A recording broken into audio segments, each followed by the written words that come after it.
Hello दोस्तों, स्वागत है आपका स्टडी ऑरिजिन के यूट्यूब चैनल पे। मैं आ गई हूँ फिर से एक नई इन्फॉर्मेशन को लेकर के। और आज की जो इन्फॉर्मेशन है बेसिकली उन स्टूडेंट्स के लिए है जो पीएचडी में एडमिशन लेना चाहते हैं और पीएचडी एडमिशन की पूरी प्रोसेस जानना चाहते हैं कि आखिर पीएचडी में एडमिशन होता कैसे है।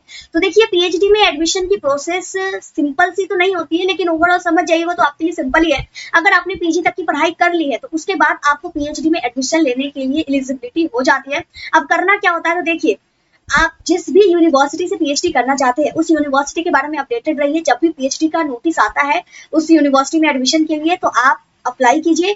अप्लाई के बाद, ठीक है, सबसे पहले तो अप्लाई होती है। अप्लाई के बाद अगर आपने यूजीसी नेट, स्लेट, बीईटी कोई एलिजिबिलिटी टेस्ट क्लियर कर रखा है तो आपको रिटन एग्जामिनेशन नहीं देनी पड़ती है, लेकिन अप्लाई सबको करना पड़ता है। अप्लाई एक ही साथ होती है, चाहे वो रिटन एग्जामिनेशन देना हो या नहीं देना हो, ठीक है। आपने अगर एलिजिबिलिटी टेस्ट पहले ही क्लियर कर लिया है तो आपको यूनिवर्सिटी की तरफ से जो रिटन एग्जामिनेशन ली जाती है उसे देने की जरूरत नहीं होती है। आप सीधे इंटरव्यू में पार्टिसिपेट करते हैं, लेकिन अप्लाई आपको उसी वक्त करना होता है जब रिटन एग्जामिनेशन के लिए अप्लाई चल रहा होता है। कुछ एक यूनिवर्सिटी है जो अलग से लेती है, लेकिन मैक्सिमम यूनिवर्सिटी 90% प्लस यूनिवर्सिटी एक साथ अप्लाई लेती है। दैट मीन्स कि आपको अपडेटेड रहना है। अप्लाई जब शुरू होगी तो अप्लाई करना है। अप्लाई करने के बाद अगर आपने सिर्फ पीजी किया है तो आपको रिटन एग्जामिनेशन का नोटिस आएगा। रिटन एग्जामिनेशन पर्टिकुलरली यूनिवर्सिटी की तरफ से या फिर नेशनल लेवल की तरफ से होता है, ठीक है।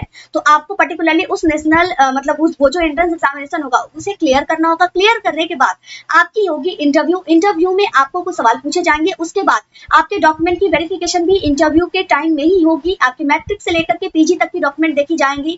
आपके पीएचडी, अगर आप एलिजिबिलिटी टेस्ट क्लियर कर रखे हैं पहले यूजीसी नेट वगैरह, तो उसका स्कोर कार्ड वगैरह चेक किया जाएगा। और अगर आप पीएचडी एंट्रेंस एग्जामिनेशन उस यूनिवर्सिटी का क्लियर किया तो उसका स्कोर कार्ड चेक किया जाएगा। और इस सभी के आधार पे आपका इंटरव्यू लिया जाएगा। इंटरव्यू में आपकी जो मतलब सबसे ज्यादा मतलब मायने रखेगी वो होगी पीजी की मार्क्स।